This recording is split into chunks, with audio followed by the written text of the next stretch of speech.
So there's been a lot of buzz around the word MLM lately, conjuring up images of Facebook moms selling their essential oils, but all this noise made me think, how did MLMs become as big as they are? That brings me to the topic of this video, Amway. Amway was one of the first widely successful MLMs, and much of the way that they conducted their business and also involved themselves in politics kind of paved the way for the rest of the MLM world to follow. I'm telling you, the story of Amway is absolutely crazy, and I feel like more people need to know about it. So that's why I'm gonna talk about it today. Just a quick disclaimer, because I feel like it's kind of necessary. Obviously, a lot of this stuff is going to be my opinion.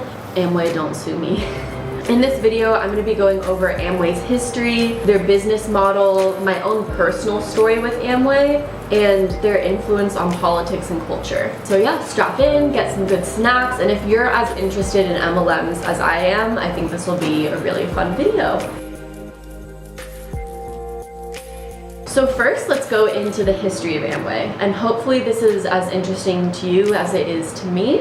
Amway was founded in 1959 by J. Van Andel and Richard DeVos. The founders were inspired to create Amway when they were recruited into an MLM called Nutrilite. What happened is, under Nutrilite, DeVos and Van Andel grew their distributor downline to over 5,000 people. So they're actually really successful at Nutrilite, but they saw the limits of that business. It only sold nutrition products. Not everyone was interested in it, and they thought, what if we took this model and had more products that everyone could buy and use? And so they basically created Amway and then used their 5,000 distributors that they already had through Nutrilite to just distribute Amway products.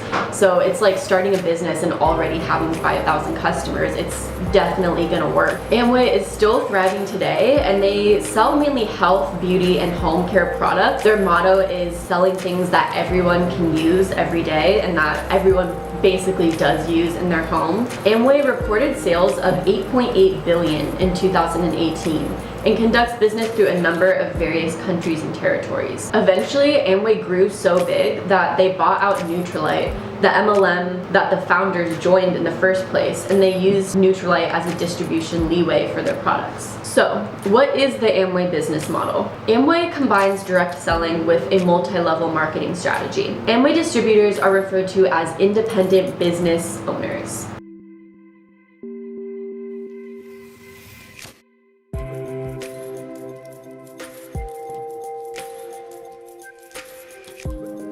Independent business owners can market products directly to potential customers and may also sponsor and mentor other people to become independent business owners. Pay attention to the word mentor, because that's a very important phrase when it comes to Amway's recruitment process. Amway has extremely overpriced home products. That's how they're able to pay all of their upline and the top people in their pyramid, is by overpricing and having these huge margins of profit. Amway distributors are taught to purchase all of their home care products from Amway themselves, and they're told that this is like purchasing from their own business, when in fact they're not really profiting off of it, and it's still more expensive, even with the distributor discount, than the home care products would be anywhere else. To further profit off of distributors buying their home care products from Amway, Amway created a system called Ditto Delivery. Ditto Delivery is a monthly replenishment program that fills orders based on customers' predetermined needs. Ditto Delivery accounts for 30% of Northern American sales. What I personally believe is happening through Ditto Delivery is distributors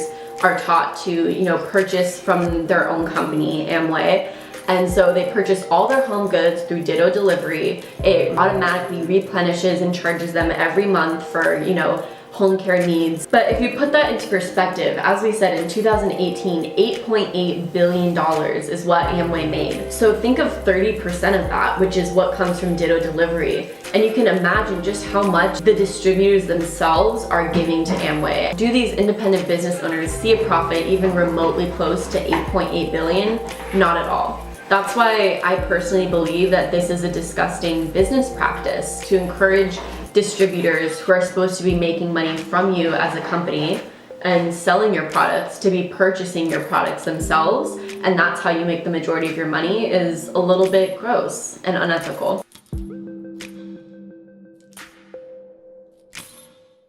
Funny enough, I've had a run-in with Amway recruiters myself, and I thought that I'd share with you guys this experience just so you can see how Amway recruiters work, how independent business owners, try and recruit others into their downline. So I ran into Amway recruiters when I was in my hometown at a local animal nursery. It was like in a very family-oriented part of town, and it was this couple with their young baby. They came up to me and just randomly started talking to me. They were incredibly nice, but also really strangely inquisitive into my life. I didn't think much of it at the time, except for just kind of that it was a little weird how nosy this like random couple was, but they would ask me things like where my clothes were from, where I worked, where I went to school, all that kind of stuff.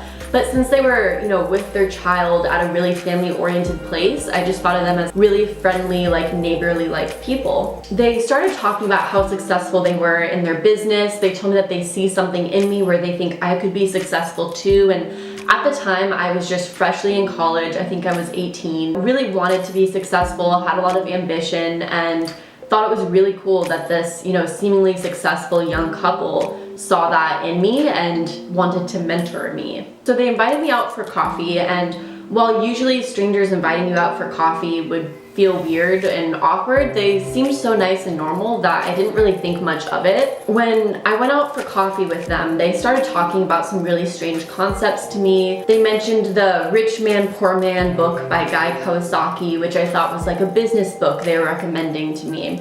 They talked about their friends who were 24 years old, who were multimillionaires and have already retired and were their own mentors. They talked about how what they do is basically own a ton of different businesses and then purchase their own goods from their own businesses instead of buying from outside businesses like Walmart or Target.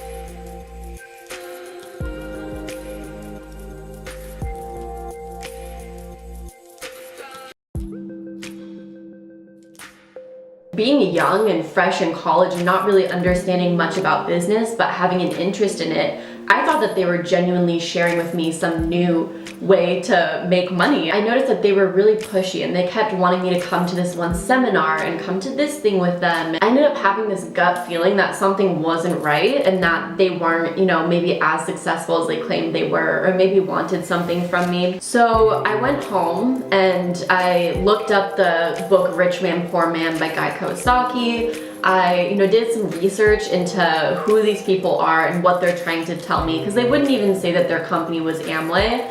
They wouldn't say what they worked for or what they were doing. They just kind of kept everything really vague. And when I did research, I ended up finding out that they were Amway recruiters, and that's what they were trying to get me to do, go to this seminar that would sell me on becoming an Amway independent business owner myself. Of course, anytime you go up and look up Amway or any other MLM, you come across thousands of horror stories. And so luckily, I wasn't completely sold yet on the whole concept, and I backed out and told them I'm sorry, but I'm not interested. The creepy thing is that the couple was so aggressive at that point that I remember just happening to run into the wife at my place of work, which was really creepy because that's, I told her where I worked. That's just creepy and pushing the boundaries of super inappropriate to like find out where someone works that you're trying to recruit into your MLM and then show up at their workplace. Like, no.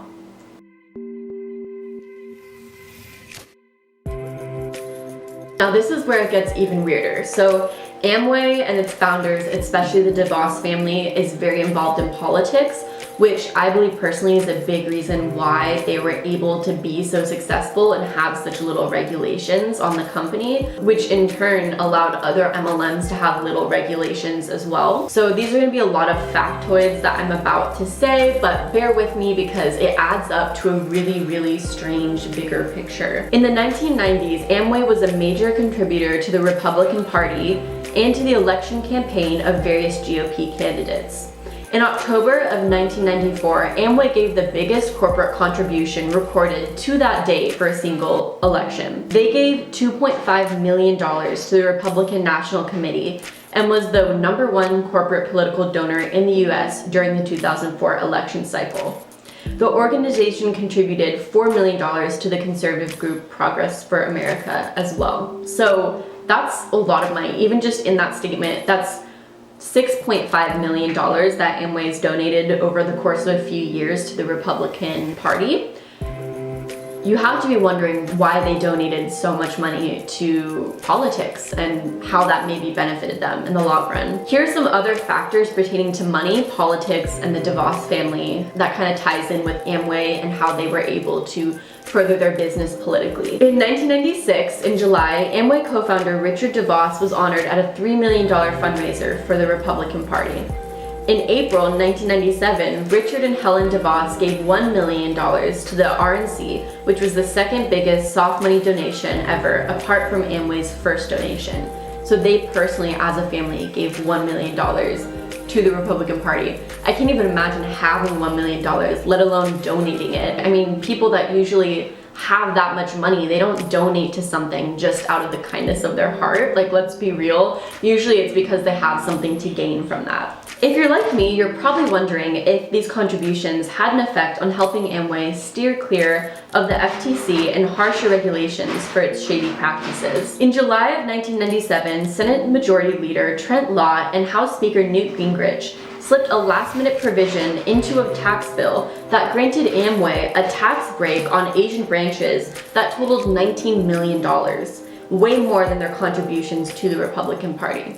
So Amway and its founders have contributed maybe $8 million to the Republican Party, and you can see in turn in 1997, around the same year that that much money was donated, they were granted $19 million in a tax break. That's a huge win for Amway and a huge amount of money to, not have to pay in taxes. It's insane. Not only did Amway get some major benefits from being in bed with the Republican Party, but much of the DeVos family became a part of politics as well. Dick DeVos, son of Amway founder, was that English? Dick DeVos, son of Amway founder Richard DeVos, served as finance chairman of the Republican National Committee, and his wife Betsy DeVos served as chair of Michigan Republican Party throughout 1996 to 2005. On February 7th of 2017, Betsy DeVos was confirmed by the Senate as the 11th Secretary of Education. This means that Betsy DeVos, part of the Amway family, is largely in charge of the U.S.'s education, and she has very close ties to Amway and MLM. With so much money poured from Amway into politics, and the owners and their descendants working in politics, it makes a lot of sense why the government has not further regulated or cracked down on unethical MLM practices. So let's talk about Amway's different run-ins with the law. Amway co-founder Jay Van Andel in 1980 and later son Steve Van Andel in 2001 were elected by the board of directors of the United States Chamber of Commerce to be the chairman of the Private American Lobbying Organization. And as we know, lobbying has a huge play in politics and rules passed, and it's a big downfall of democracy, in my opinion, where corporations and people with lots of money are able to influence politicians. In 1979, the Federal Trade Commission found Amway to not fit the definition of a pyramid scheme because A, distributors weren't paid to recruit people, B, it did not require distributors to buy large stock of unmoving inventory, C, distributors were required to maintain sales, and D, the company and distributors were required to accept returns of inventory from down-level distributors. As you can see, these rules are what modern MLMs use today to avoid being labeled a pyramid scheme as well. The FTC did find Amway guilty of price fixing and making exaggerated income claims, which in my opinion, they 100% still do today, considering that the people that tried to recruit me into Amway were claiming that their friends retired at the age of 24 and were multimillionaires. It's just statistically pretty impossible that that's a fact. On November 3rd of 2010, Amway agreed to pay $56 million to settle a class action that had been filed in federal district court in LA in 2007. But that hasn't stopped the Amway founders from doing a lot to lobby for deregulation of Amway and similar MLM schemes. The DeVosses supported an amendment to the U.S. House of Representatives Omnibus Financial Services and General Government Appropriations Bill in 2018, so that's only a year ago or almost 2 years ago, that would have limited the ability of the FTC to investigate whether MLMs are pyramid schemes. Imagine that, if the FTC, the Federal Trade Commission, couldn't even regulate or look into whether an MLM was a pyramid scheme. Imagine how many people would get screwed over by that. It's just ridiculous. It also adopted provisions from the so-called Anti-Pyramid Scheme Promotion Act of 2016, which would blur lines from MLM activity and pyramid schemes. Thank God the amendment was opposed by a coalition of consumer interest groups. So you look at a family like the DeVos family, which is involved in Amway as a company and in politics, and you can understand why they're only interested in passing bills that benefits their company and not the interest of American citizens. I know that these are a lot of boring facts all at once, but the bigger picture is not pretty. And all of these laws and regulations have allowed Amway to financially take advantage of real innocent people. Studies of independent consumer watchdog agencies have shown that between 990 and 999 of 1,000 participants that use Amway type pay plans lose money. That means that 99 to 99.9% of people lose money. How do people justify these business practices or not realize that they're being played a fool? Amway distributors have been accused of using cult-like practices to attract new distributors and keep them committed. Seminars and rallies resemble religious revival meetings, with enormous involvement of distributors despite their minimal income. With mention of these rallies, I can't help but think of modern MLMs and the events and rallies that they hold as well. We've all seen the Bond White Party or whatever that is, and the Lulu Row events that have happened. Amway is very tied in with Christian ideology and is spread mainly through churches. In fact, the people that I met that were Amway distributors found out about Amway in their church. Amway preaches the gospel of prosperity, but even though most people lose money, they stay in Amway because of the social connections that are deeply woven into the system, much like a cult would say. Think about it. Since most MLMs tell you to go after friends and family, you either lose touch with friends and family or they join you in the MLM. All of a sudden, if you walk away, you're walking away from your church friends, people you associate with, and your friends and family who joined you, and you don't have many others to turn to since you've turned them all away. This is a recruiting practice replicated by almost every MLM to follow Amway. With no major legal or social repercussions, MLMs are an easy way for greedy and unethical people to get rich quick. And it really seems like Amway was a major player who paved the way and helped legally allow others to do the same. So that's the history of Amway. I'm super interested in MLMs and how they work and the history behind them, what led them to be where they are today, and I would love to do more videos like this going into other MLM companies. So if you want to see more MLM history videos and in-depth analyses of different MLM companies, give this video a thumbs up, subscribe, and I'd love to make that for you guys. Have a good day. Bye.